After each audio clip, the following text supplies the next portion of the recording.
ದಾವಣಗೆರೆ ಮಹಾನಗರ ಪಾಲಿಕೆ ಮತ್ತು ಪೊಲೀಸ್ ಇಲಾಖೆ ವತಿಯಿಂದ ಸ್ವಚ್ಛತಾ ಮತ್ತು ರೋಡ್ ಸೇಫ್ಟಿ ರಿಲೇಟೆಡ್ ಒಂದು ಬೈಕ್ ರ್ಯಾಲಿಯನ್ನು ಹಮ್ಮಿಕೊಂಡಿದ್ವಿ.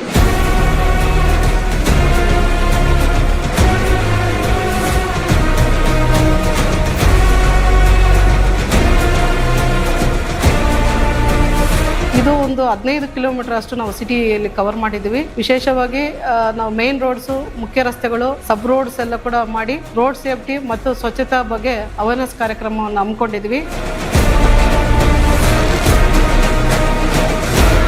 ಸ್ವಚ್ಛತೆ ಪ್ರತಿಯೊಂದು ಜಿಲ್ಲೆಗೂ ಕೂಡ, ಪ್ರತಿಯೊಬ್ಬರು ಮನುಷ್ಯರಿಗೂ ಕೂಡ ಬಹಳ ಮುಖ್ಯವಾಗಿದೆ. ನಾವು ಮತ್ತೆ ನಮ್ಮ ಸುತ್ತಲಿನ ಪರಿಸರ ಚೆನ್ನಾಗಿದ್ರೆ ನಾವೆಲ್ಲರೂ ಕೂಡ ಆರೋಗ್ಯವಾಗಿ ಇರಲಿಕ್ಕೆ ಆಗ್ತದೆ.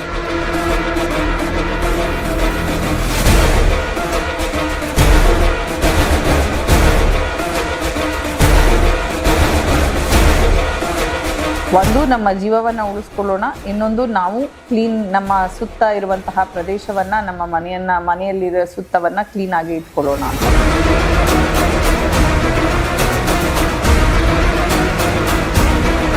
ಕರ್ನಾಟಕದಲ್ಲಿ ನಂಬರ್ 1 ಪ್ಲೇಸ್ ಬಂದಿದ್ದೀವಿ ಮತ್ತು ರಾಷ್ಟ್ರ ಮಟ್ಟದಲ್ಲಿ 32ನೇ ಸ್ಥಾನ ಕೂಡ ನಾವು ಪಡ್ಕೊಂಡಿದ್ದೀವಿ. ಎಲ್ಲ ಸಾರ್ವಜನಿಕರು ದಯವಿಟ್ಟು ನಮ್ಮ ಸ್ವಚ್ಛತೆ ಕಾರ್ಯಕ್ರಮದಲ್ಲಿ ಭಾಗವಹಿಸಿ.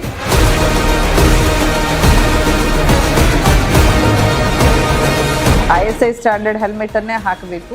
ಯಾವಾಗಲೂ ಕೂಡ ಸ್ಟಿಪ್ ಅನ್ನ ಕಂಪಲ್ಸರಿ ಹಾಕೊಂಡಿರ್ಬೇಕು ಅನ್ನೋದ್ರ ಬಗ್ಗೆ ಕೂಡ ಜಾಥವನ್ನ ಮೂಡಿಸಿದ್ದೇವೆ. ಹಾಗಾಗಿ ದಾವಣಗೆರೆ ಜಿಲ್ಲಾ ಸಾರ್ವಜನಿಕರಿಗೆ ಪ್ರತಿಯೊಬ್ಬರಲ್ಲೂ ಮನವಿ ಏನಂತ ಹೇಳಿದ್ರೆ, ತಾವು ತಮ್ಮ ದ್ವಿಚಕ್ರ ವಾಹನಗಳನ್ನ ಓಡಿಸುವಾಗ ಕಡ್ಡಾಯವಾಗಿ ಹೆಲ್ಮೆಟ್ ಅನ್ನ ಹಾಕೇ ಓಡಿಸಬೇಕು. ನೀವು ಸೇಫ್ ಆಗಿರ್ತೀರಾ, ನಿಮ್ ಜೀವನೂ ಕೂಡ ಸೇಫ್ ಆಗಿರ್ತದೆ.